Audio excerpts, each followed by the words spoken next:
Okay, I have a lot on my mind. I have so much stuff that it's like when you talk about some stuff, it's like a purge or something, like to get it out of yourself. So it kind of releases you from all these emotions that you're like holding inside. And, you know, especially right now, you don't have anybody if you live alone, you don't have anybody to talk to. So I've been so scattered the past couple days after Winston. Things have been so weird. And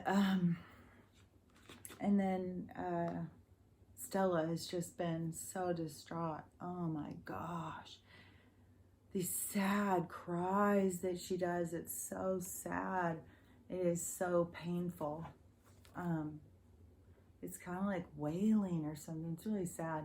I had another dog it was a pair, and when one of them died, it was the same thing. We had to get another one for that one. She was so sad, and we got another one, and I think I made her kind of happy, but I don't think they get over the loss. I mean, we think they're just animals, but they are living beings making attachments, living in a situation that we provide for them. So anyways, side note that I've got a raging headache, and I don't know, could be from the energy coming in. I mean, we're getting so close to the there's so many significant astral things happening. So it could be from that. It could just be from the crying and all the emotions and stuff. But whatever, if it's not like a normal migraine or whatever, but the mushrooms didn't help, obviously, because I've had a horrible headache, and I cannot get rid of it at all. It's horrible. But I have been today's been rough. I've said it before that I'm living in a different reality than my kids. My kids are in a very different reality. And it seems like when you're in the three-dimensional and you're living this very surface life, then that's how you're going to understand that. But there's people who are going to hear that and know exactly what I'm talking about. It is a completely different reality. On the same place, in the same room. You can be in a different reality. It's it's just very weird. But anyways, so I was trying to make plans to go, across the state to go visit for Christmas. My grandkids wanted to see me and stuff, so I wanted to go over there. And I had been bound down by Winston's illness. You can't, somebody's got cancer, you can't just go off and leave them. And so, I didn't travel, didn't go anywhere, just stayed here and took care of him. And, but we were mostly in lockdown, so it wasn't like I had, I'm not going to make like, I'm virtuous or something, because I did that. I'm just saying, that's just where I was at. So it wasn't, I wouldn't go over and visit them or anything like that, because Winston couldn't travel. And so, anyways, I was thinking about, I'd go over there. And Thanksgiving, I had already gotten that, oh, no, Mother, we can't be around you for your own safety. This is for your own safety. And now, I was going to go because I was going to bring a couple grandkids back with me. For sure, I was bringing one. And they were going to stay, and then one of my daughters was going to come back and pick her up. And so her and I were more making a plan. So when I involved the other ones, then they're so judgmental and they are the virtue shaming mentality. They're so in the narrative. It's just like, and it is so easy to recognize. It is like, when people are in it, it is like they're wearing a badge. You can see it so clearly. They all talk the same. They say the same things. They think the same thing.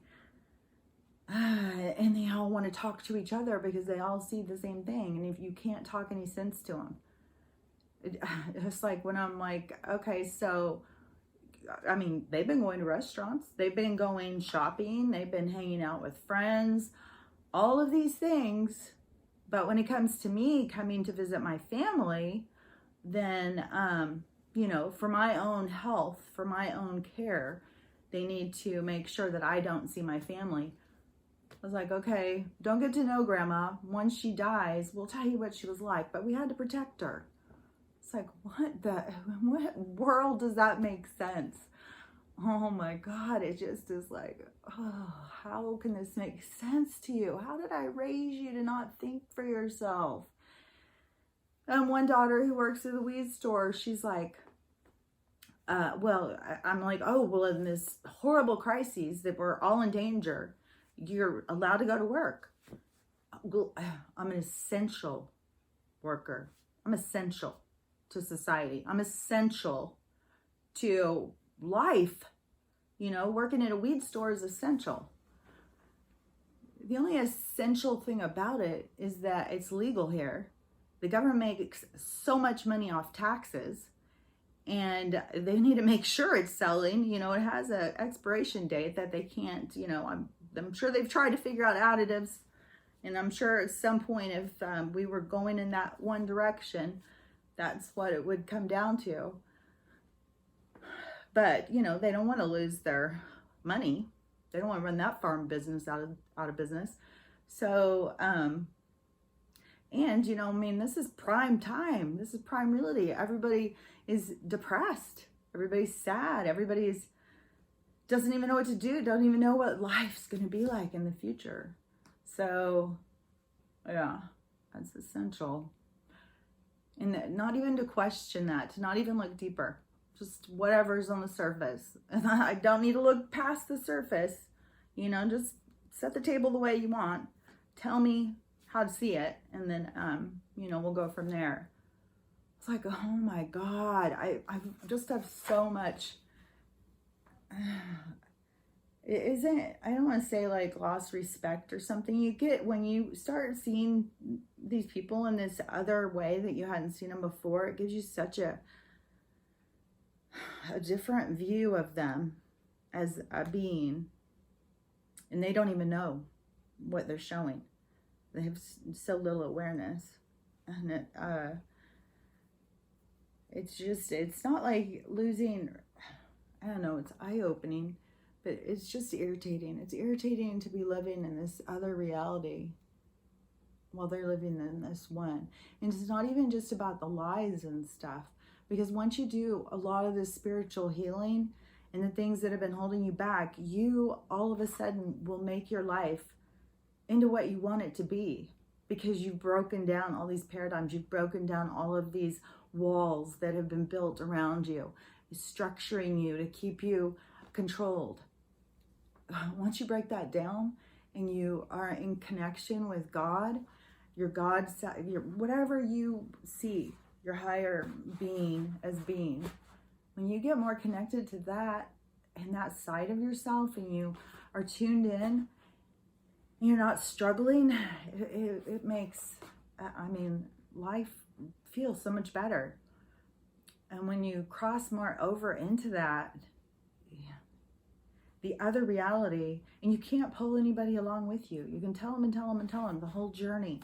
Look, listen. And all you get told is you're crazy. They cannot see it at all. And you can keep seeing it moving forward. You see the progression. You understand it.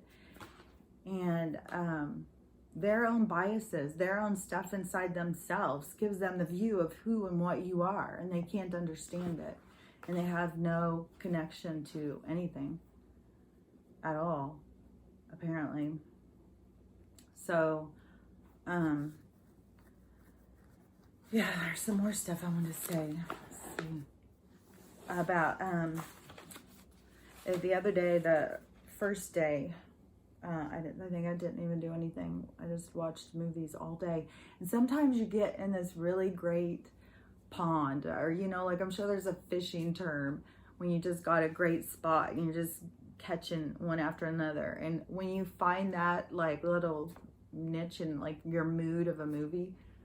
And I love mysteries, and but not too hokey, but I really love mysteries, and, you know, something that has me questioning the whole time. Like, I can't figure it out. I cannot stand a movie that I can figure out in the first 2 minutes. And it just is, the dialogue, everything, there's no thought to it. And anyways, so when you find that one and you just keep hitting movies, and it can be in whatever mood, you know, like if you're in a mood like, oh, I really want to watch romance, or I really want to, you know, like I go around, you get in a Christmas mood and you watch a bunch, but then after a while it's like, okay, my teeth hurt, this is so sweet, and I need something with more substance. And then you need to watch something that's deeper and more thought-provoking. And then when you're just like so tired of that, then you just want to watch, like, you know, my go-to is stupid Lifetime movies. That was always my thing, even when my kids were young, especially when I was single. It's like, oh, let's just put on some Lifetime movies, get some popcorn, get in the big chair, and just relax. I could watch Lifetime movies for hours. It's such stupid entertainment, but I love the true stories. Those are my favorite. I think there's so many true stories out there that it's just interesting about people's lives and stuff and what people go through. We can learn a lot from what other people go through if we just pay attention and have empathy, have some feeling for other people, and understand, not judge. God, there's so much judgment. So much of that is surfacing right now too. So much judgment is surfacing. And I just was watching this I think they're called astrologists. Yeah, not astronomers, astrologists, talking about the moon. And it's been really interesting lately. If you ever get a chance to, during this year, it's been interesting because there's been a lot of ways that the planets and stuff have lined up, and the date that reflects back to when they lined up again has been so significant. Like it's never lined up, the American Revolution's lined up again now like that. So there's a lot of stuff that's super, super interesting about how the planets and stuff are aligning and what it means and what kind of energy that sends out. And so I like to listen to those. And I was listening to one the other day, and she was saying, what was it? She was saying something, about whatever this energy that's coming. I can't remember what planet it was, but she said it is going to be where you can't fake people out. You're going to show yourself no matter if you're trying or not. It's just people are going to see through you. You can't pretend.